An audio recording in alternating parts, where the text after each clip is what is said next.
Well, allow me to take you back in history a little bit, if you don't mind. The year is 1979. Oh, you don't remember where you were in 1979? Well, probably many of you weren't even born. I happened to be around in 1979 because I remember something that happened, and a lot of people do.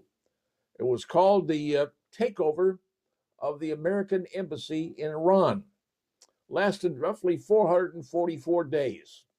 And there was a whole bunch of people that were in the U.S. Embassy when the students in Iran stormed it, took it over, and occupied it, and held those people hostage for, like I said, over a year.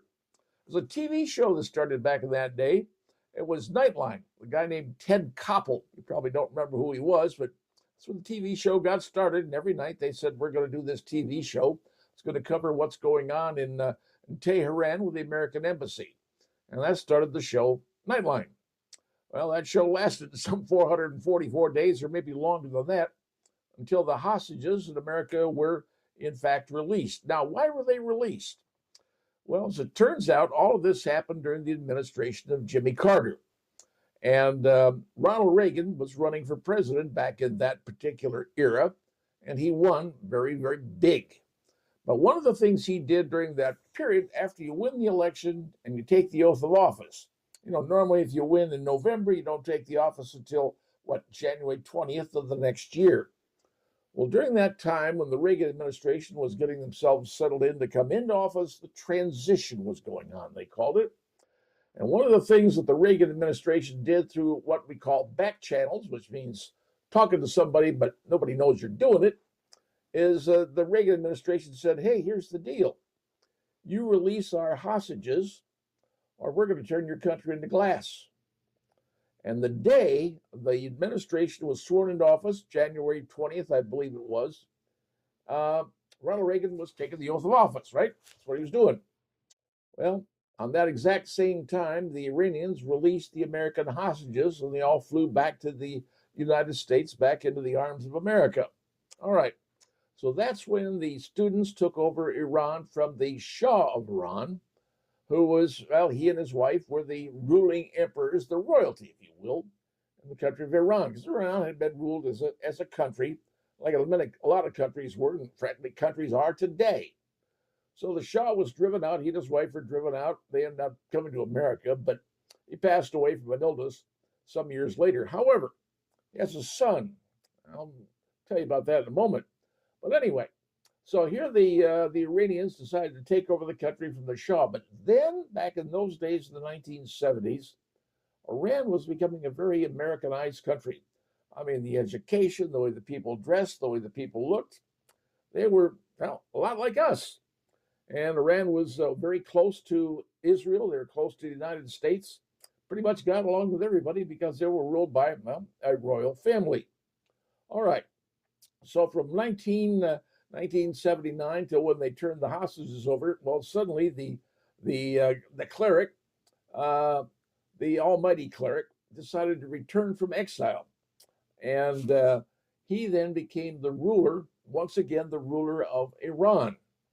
And that's where he ruled, taking Iran back to what many people would say the 6th century, back to the Islamic laws, the old Islamic laws, where women had to be covered, women weren't allowed to. It was pretty elementary the way things were going on. Well, that's what started back in 1979. So here it is in 2026. You figure it's close to 50 years. Well, it's 40-some years ago that happened. Now, what's going on in Iran right now is the students are starting to revolt. The young people are revolting, sort of like they did back in the 1970s, except this time it's a little bit different.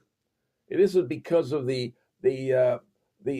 sheikh who's ruling the place, or who the mullah who's ruling the place, and the Islamic laws they're living under.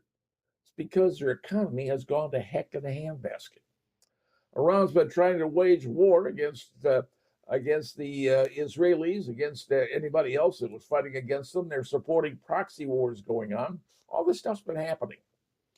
And as a result, ultimately, the administration stepped in and said, you're trying to make a nuke and that ain't going to work.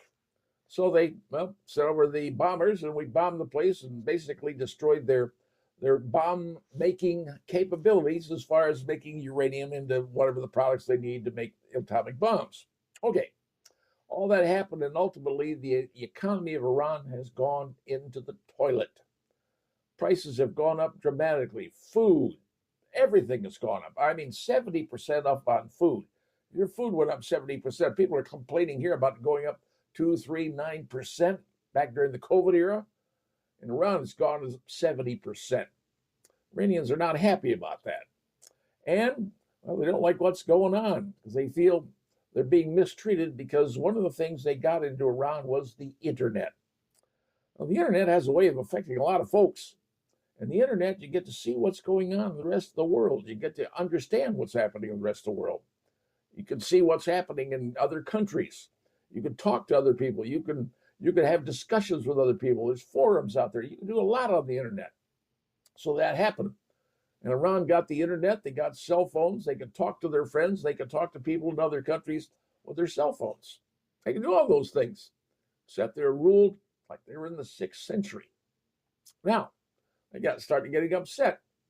And because of that, they started having,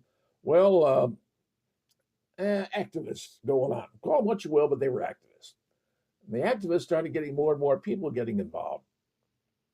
And all the leaders, the mullahs, if you will, said, how dare you do this? How dare you act bad toward us, toward the regime that we have? And if we arrest you, we will consider you disobeying the rules of God. And if you disobey the rules of God, you get arrested, we're going to kill you. We're going to execute you. Well, you thought that would make everybody stop? It didn't. Didn't. More people got involved. More riots. And I hate to use the word riots were happening. More activities. More people in the streets. So recently, what they did was they turned off the electricity, figuring, well, people couldn't see in the dark. They didn't know what to do. They'd be milling around. And because the media wanted to keep an eye on what was going on, if it's in the dark, well, you can't see and can't record it. You know what the people in Iran did? Got their cell phones and put the lights on. And they're all waving their lights. You can see it by the thousands and thousands of people. All showing their solidarity with. They don't like what's going on. That's what happened. So now we have the people activated. They're really getting upset. But the biggest thing is, and this is the big one, they started to change the flag. When the Islamists took over Iran back in 1979, they changed the flag. The symbol on the flag was changed to an Islamic symbol. And that's what they put on their flag when they changed it. Well, now the students, the young people in Iran, are changing the flag back to the lion in the sun, because originally that was the image, that was the image that was formed in the center of their flag, was the lion backed by the sun. Well, now they're starting to fly those flags in Iran. They're taking images of statues that have to do with the mullahs and what have you, and the Islamic symbols. They're tearing them down.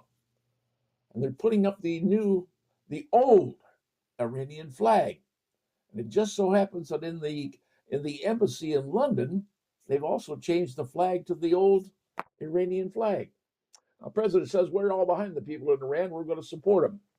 Whether they're getting involved or not, I don't know. But I tell you this, it looks like we could be seeing another revolution in Iran, just like we saw before.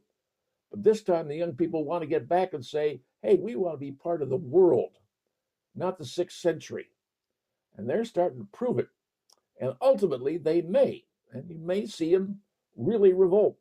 What will the military in Iran do? I don't know. And hopefully, it's nothing really bad. And hopefully, we don't have to get involved and put boots on the ground. I think that might be a bad thing. Should we let it play out, see where it goes?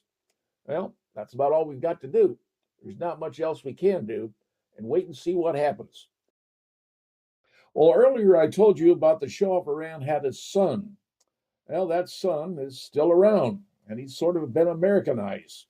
He was a fighter pilot for the Iranian Air Force.